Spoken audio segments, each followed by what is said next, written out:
the realms of the earth. There are three realms of the earth: lithosphere, hydrosphere, and atmosphere.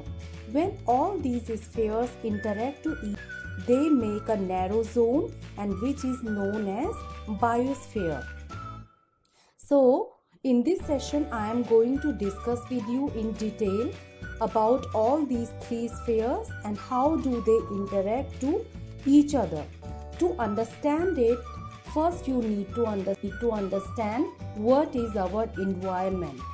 The word environment is derived from the French word environner, which means to surround. So whatever surrounds us is our environment. Environment refers to the surroundings within which an organism exists. The components of the environment comprise the natural environment and the artificial or human-made environment. Artificial environment is also known as human-made environment, which I am going to discuss with you later on. First, natural environment. Natural environment is again divided into two parts: abiotic environment and the biotic environment. Abiotic environment, it comprises the inorganic living things in the environment. Based on the physical state and characteristics, abiotic environment is divided into lithosphere, hydrosphere, and atmosphere. What is lithosphere? The lithosphere or land is the solid rock surface of the earth, which provides the canvas for the existence of plants, animals, and human beings. It also provides space for building settlements, soil for agriculture, minerals, power resources for industries, and many other purposes. Second is the hydrosphere or water. On the earth, hydrosphere of water it includes groundwater, and it is extremely essential for the survival of all forms of the life on the earth. Without this sphere, hydrosphere, we cannot imagine life on the earth. Third is the atmosphere. It is the mixture of gases which surround the earth, sustains life by providing like oxygen, nitrogen, hydrogen, carbon dioxide, etc.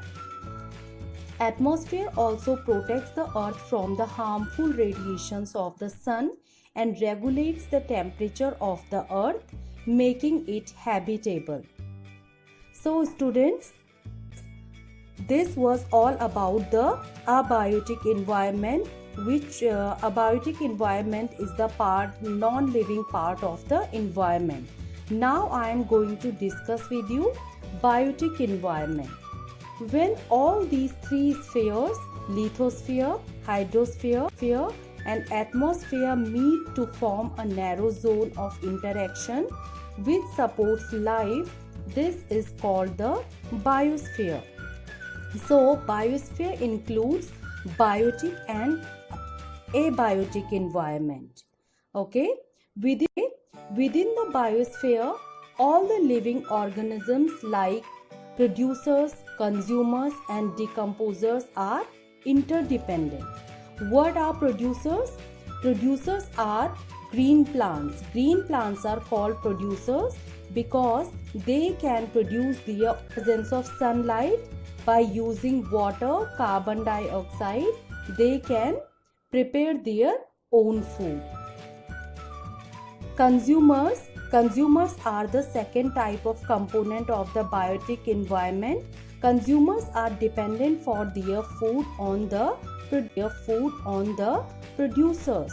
Directly or indirectly, all the animals are dependent for their food on the plants. So, on this basis, consumers are divided into three parts: herbivores, carnivores, and omnivores. Omnivores are the animals which eat plants and plants products. For example, cow, deer, elephants. These are the examples of herbivore animals. Second type of consumers are carnivores. Carnivores are dependent for their food on the herbivore animals. Example of carnivores are like tiger, lion, etc. These are the carnivore animals. Third type of consumers are omnivores. Omnivores are the animals which eat both plants and animals. For example, human beings, bear, dog, cat, these all are the examples of omnivores. So students, there is one important component of biotic environment, that is decomposers. Decomposers are the organisms such as bacteria, fungi, microorganisms which we cannot see with our naked eyes. They break down, they lead to the breakdown of dead animals and plants. So they are also referred as the cleanser of our environment, cleanser of the earth. Okay, so all the components of the biotic environment, they are interdependent and they are interlinked with each other. When they interact with each other, they make an ecosystem, and all the components of the biotic environment are equally important in an ecosystem. Now I am going to discuss with you the human environment. Human environment, which is also known as the artificial environment. The human environment encompasses human beings and their activities. They are the only living beings on the earth who have transformed the environment to full needs. Advancement of science and technology, rapid industrialization, and spread of agriculture gave rise to urbanization and overpopulation.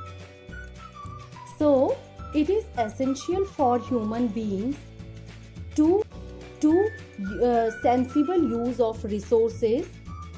They should use all the resources. They can use all the resources, but it should be very sensible and it should be used very wisely, so that sustainable development takes place in the society and balance between natural components can be maintained.